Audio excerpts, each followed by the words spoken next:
عبادت کی تعریف۔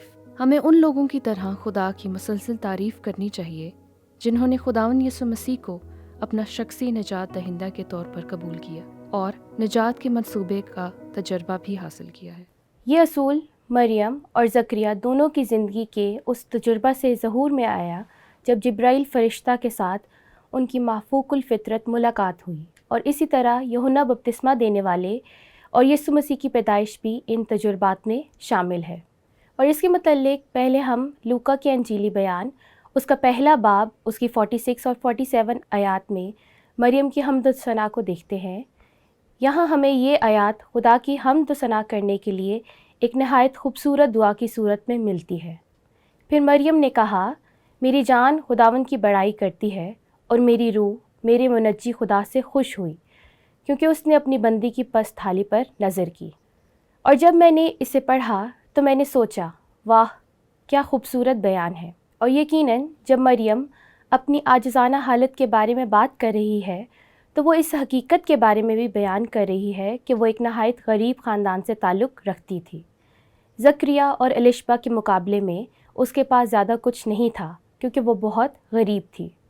اسرائیل میں ایک کاہن اور رہنما کی حیثیت سے زکریا غالباً کافی امیر تھا، لیکن خدا نے مریم کی پست تھالی پر نظر کی اور وہ خدا کی اس محبت کو کبھی بھلا نہ سکی۔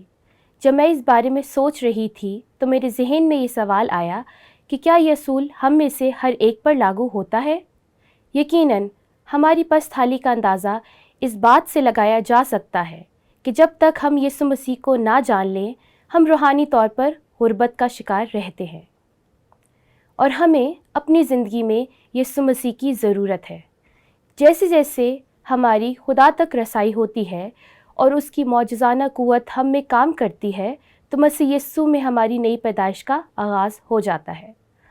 اور لوکا رسول کی انجیل، اس کا پہلا باب اور اس کی 48 اور 49 آیات میں وہ خدا کی بڑائی ان الفاظ میں کرتی ہے، دیکھ اب سے لے کر ہر زمانہ کے لوگ مجھ کو مبارک کہیں گے، کیونکہ اس قادر نے میرے لیے بڑے بڑے کام کیے ہیں اور اس کا نام پاک ہے۔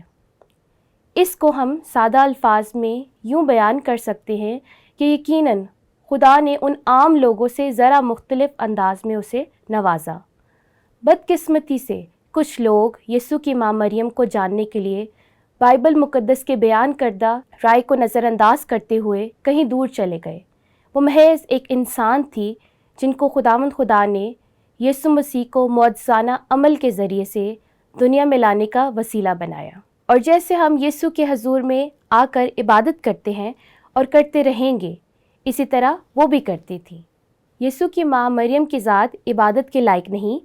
وہ یہاں یہ بات بتانا چاہ رہی ہیں کہ عبادت کے لیے صرف ایک ہی ذات موجود ہے اور وہ خدا خود ہے۔ تب مریم کی ثنا خوانی کے وہی الفاظ ہمارے ذہن میں آتے ہیں، لیکن ہمارے پاس اس کے علاوہ یہ الفاظ بھی موجود ہیں۔ لوکا پہلا باب، اس کی 50 اور 55 آیت میں ہم دیکھتے ہیں، اس کا رحم ان پر جو اس سے ڈرتے ہیں پشت در پشت رہتا ہے، اس نے اپنے خادم اسرائیل کو سنبھال لیا۔ اب میں اس کو یوں کہتی ہوں کہ اس کی ثنا خوانی کا محور اس علم تک محدود ہوا کہ خدا نے کس کے لیے اسے چنا کہ وہ یسوع مسیح کو دنیا میں لانے کا ذریعہ بنی۔ وہ بنی اسرائیل قوم ہے۔ یہ نقطہ ایک محدود نقطۂ نظر کی عکاسی کرتا ہے۔ وہ مزید اس بارے میں لوکا کی انجیل، اس کے پہلے باب، اس کی 55 اور 56 آیات میں کہتی ہے، اپنی اس رحمت کو یاد فرمائے جو ابراہیم اور اس کی نسل پر ابد تک رہے گی، جیسا اس نے ہمارے باپ دادا سے کہا تھا۔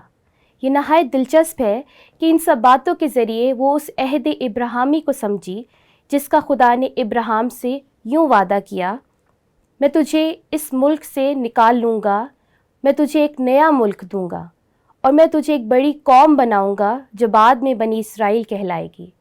لیکن وہ اس بھید کو نہ سمجھی کہ جب خدا نے ابراہیم سے کہا تیری نسل کے وسیلہ سے زمین کی سب قومیں برکت پائیں گی، تو اس سے مراد اصل میں یسوع مسیح کی ذات تھی جس کے وسیلہ سے تمام قومیں بابرکت ٹھہریں گی۔ ان سب کے باوجود وہ اب بھی اپنی سوچ میں محدود ہے، اور یقیناً یہ قابل فہم بھی ہے۔ وہ خدا کی ثنا خوانی اپنی سمجھ بوجھ کے مطابق کرتی ہے، اور یہ واقعی ایک خوبصورت مثال ہے۔ زکریا کاہن کی زندگی میں ہمیں اس سے ملتے جلتے کئی پہلو نظر آتے ہیں. ہم اسے زکریا کی پیشن گوئی کے نام سے بھی جانتے ہیں، لیکن یہ زکریا کی دعا کی بھی نمائندگی کرتی ہے جو ایک پیغمبرانہ التجا بھی سمجھی جاتی ہے. لوکا کی انجیل اس کا پہلے باب کی 67 آیت سے اس کا آغاز ہو رہا ہے، اور اس کا باب زکریا روح القدس سے بھر گیا اور نبوت کی راہ سے کہنے لگا، خداوند اسرائیل کے خدا کی حمد ہو. بے شک کس کی حمد ہو؟ اسرائیل کے خدا کی حمد ہو، کیونکہ اس نے اپنی امت پر توجہ کر کے اسے چھٹکارا دیا. یہاں پر خدا کی توجہ اپنے لوگوں یعنی اپنی امت تک محدود ہے. یوحنا کی بات کو جاری رکھتے ہوئے اسی حوالے کی آیت میں یوں بیان کیا ہے، اور اے لڑکے تو خدا تعالیٰ کا نبی کہلائے گا. خدا نے زکریا کاہن کو ایک بیٹا بخشا جو یوحنا بپتسمہ دینے والا کہلایا. اسی کے بارے میں مزید بیان کیا گیا، کیونکہ تو خداوند کی راہیں تیار کرنے کو اس کے آگے آگے چلے گا. اور یقیناً مردجہ بالا آیات میں وہ پیغمبرانہ انداز گفتگو سے کام لے رہا ہے. خداوند خدا اس الہامی کلام کے ذریعے انہیں یہ بتانا چاہ رہا ہے کہ ان کے بیٹے کے ساتھ مستقبل میں کیا ہوگا، کیونکہ تو خداوند کی راہیں تیار کرنے کو اس کے آگے آگے چلے گا تاکہ اس کی امت کو نجات کا علم بخشے جو ان کو گناہوں کی معافی سے حاصل ہو. اور یقیناً وہ دوبارہ اپنی دعا اور فہم کو بنی اسرائیل تک محدود رکھ رہے ہیں. اب ہم باقی کہانی سے تو پہلے ہی واقف ہیں، اور باقی ماندہ کہانی اس حقیقت کا احاطہ کرتی نظر آتی ہے کہ یسوع المسیح محض اسرائیل کے لیے نہیں آئے تھے، وہ اپنی مرضی سے اپنوں میں آئے. اور جب ان کے اپنوں نے ان کی امت ہونے کے باوجود اسے قبول نہ کیا تو وہ ان سب کے پاس گئے جنہوں نے اسے قبول کیا. جتنوں نے اسے قبول کیا اس نے انہیں خدا کے فرزند ہونے کا حق بخشا. اب ہمیں بائبل کی مختلف کہانیوں میں اضافی مکاشفات ملتے ہیں، اور انہی میں سے ایک مذہبی لیڈر پولس رسول تھے جو کہ مسیحی عقیدہ پر ایمان لائے، اور انہیں ایک ایسی حیرت انگیز سچائی سے نوازا گیا جس کے تعلق سے عہد ابراہیمی کی مکمل سمجھ اور واحد مقصد ملا. اور ہم افسیوں کی کلیسیا کے نام بھیجے گئے خط میں اس دعا کو بھی سنتے ہیں جو انہوں نے یہودیوں اور غیر یہودیوں کے لیے کی جب وہ مسیح کے پاس آئے. ان کی وہ حمد و ثنا کچھ ایسے ہے، ہمارے خداوند یسوع مسیح کے خدا اور باپ کی حمد ہو جس نے ہم کو مسیح میں آسمانی مقاموں پر ہر طرح کی روحانی برکت بخشی. اور وہ آگے کہتے ہیں افسیوں پہلا باب اس کی 7ویں اور 8ویں آیات میں، ہم کو اس میں یعنی مسیح یسوع میں اس کے خون کے وسیلہ سے مخلصی یعنی قصوروں کی معافی اس کے اس فضل کے دولت کی موافق حاصل ہے جو اس نے ہر طرح کی حکمت اور دانائی کے ساتھ کثرت سے ہم پر نازل کیا. کس پر نازل ہوا؟ یقیناً یہودیوں اور غیر یہودیوں دونوں پر. بعد میں وہ مزید اس بات کی وضاحت کرتے ہیں. اس کی مثال ہمیں افسیوں دوسرا باب اس کی 17ویں اور 18ویں آیات میں ملتی ہے، اور اس نے آ کر تمہیں جو دور تھے صلح کی خوشخبری تھی. کون دور تھے؟ اس سے مراد غیر یہودی تھے یعنی ہم. جو نزدیک تھے یعنی یہودی دونوں کو صلح کی خوشخبری تھی. کون نزدیک تھے؟ اس آیت سے یہ بات صاف ظاہر ہے کہ تمام وعدے، عہد اور قانون خدا نے یہودیوں اور غیر یہودیوں دونوں سے باندھے تھے. خدا پہلے اسرائیل کے پاس آیا تھا، لیکن وہ خصوصی طور پر صرف اسرائیل کے لیے نہیں آیا. اس نے اسرائیل کو اس واسطے چنا تاکہ اس سے ایک منجی پیدا ہو جس کے وسیلہ سے سارے جہان کو برکت ملے. اسی بات پر اس عظیم عہد ابراہیمی کے بیان کا اختتام ہوتا ہے.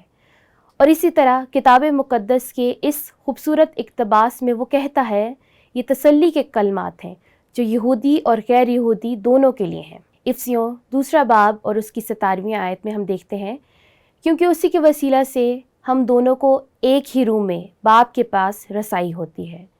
ہم مسیح میں ایک جسم کی مانند ہے. یہ وہ بات ہے کہ جو ایک نئے سوال کی درخواست کی طرف لے جاتا ہے. کیسے ہم ذاتی اور اجتماعی طور پر بائبل مقدس میں بیان کیے گئے دعا کے طریقے کو تخلیقی انداز میں اپنے ذاتی تجربات میں شامل کر سکتے ہیں؟ یقیناً میں سب سے پہلے یہ کہنا چاہوں گی کہ میرا خیال ہے کہ یہ دعائیں خاص طور پر مریم اور زکریا کی دعاؤں میں ہمارے پاس بے شمار خوبصورت عناصر ملتے ہیں. تاہم یہودیوں اور غیر یہودیوں کی نجات کی مکمل کہانی کی سمجھ بوجھ ان عناصر کی موجودگی کے بغیر نامکمل ہے۔ لیکن جب آپ پولس کی دعا کو اس کے لیے مثال کے طور پر لیتے ہیں تو میرا ایمان ہے کہ ہمارے پاس کئی نہایت حیران کن دعائیں سامنے نظر آتی ہیں۔ یوحنا کی انجیل اس کی 3 باب اس کی 16ویں آیت میں ایک ایسی سچائی کی جھلک بھی ملتی ہے، کیونکہ خدا نے دنیا سے یعنی ہم سب سے ایسی محبت رکھی کہ اس نے اپنا اکلوتا بیٹا بخش دیا، وہ بیٹا جو ہمارا چھڑانے والا، ہمارا نجات دہندہ ہے۔ اس بارے میں آپ کو ایک مثال دیتی ہوں۔ فلپیوں کی کلیسیا کے لیے کی گئی دعا ہمارے سامنے ہے، جو کہ مجھے بہت پسند ہے۔ یہ دعا وہ فلپیوں کی کلیسیا کے لکھی گئی تھی۔ انہوں نے فلپس میں ایک کلیسیا کا قیام کیا اور وہاں انہوں نے جو دعا کی وہ یہ ہے۔ فلپیوں کی کلیسیا کے نام لکھے گئے خط اس کا پہلے باب اور اس کی 9ویں اور 10ویں آیات میں، اور یہ دعا کرتا ہوں کہ تمہاری محبت علم اور ہر طرح کی تمیز کے ساتھ اور بھی زیادہ ہوتی جائے، تاکہ عمدہ باتوں کو پسند کر سکو اور مسیح کے دن تک صاف دل رہو اور ٹھوکر نہ کھاؤ۔ اس کو مکمل کرنے سے پہلے میں اس کو عام الفاظ میں کہوں گی، جس سے اس درخواستی سوال کا تعلق بھی ہوتا ہے۔ ہم اس طرح کی دعا کیسے کر سکتے ہیں اور اسے اپنی ذاتی دعا کا حصہ کیسے بنا سکتے ہیں، اور کیسے اجتماعی طور پر بھی؟ یقیناً یہ بہت آسان ہے۔ مثال کے طور پر میں دعا کر سکتی ہوں، اور یہ دعا کرتا ہوں کہ تمہاری محبت علم اور ہر طرح کی تمیز کے ساتھ اور بھی زیادہ ہوتی جائے، تاکہ عمدہ باتوں کو پسند کر سکوں اور مسیح کے دن تک صاف دل رہو اور ٹھوکر نہ کھاؤ۔ میں اسی دعا کو اجتماعی طور پر بھی ہم سب کے لیے استعمال کر سکتی ہوں، اور یہ دعا کرتا ہوں کہ تمہاری محبت علم اور ہر طرح کی تمیز کے ساتھ اور بھی زیادہ ہوتی جائے، تاکہ عمدہ باتوں کو پسند کر سکوں اور مسیح کے دن تک صاف دل رہوں اور ٹھوکر نہ کھاؤں۔ اور پولس رسول اس دعا کو یوں مکمل کرتے ہیں، اور راست بازی کے پھل سے جو یسوع مسیح کے سبب سے ہے بھرے رہو، تاکہ خدا کا جلال ظاہر ہو اور اس کی ستائش کی جائے۔ پولس رسول کی دعا میں ہم بے شمار حیران کن تجربات کو دیکھ سکتے ہیں۔ پطرس کی دعا، نئے عہد نامے کے مختلف لکھاریوں کی دعاؤں کو کچھ اس طرح ذاتی یا تو اجتماعی بنیادوں پر ڈھالنا جس سے حمد و ثنا کے ذریعے خدا کی تعظیم و تکریم کی جائے۔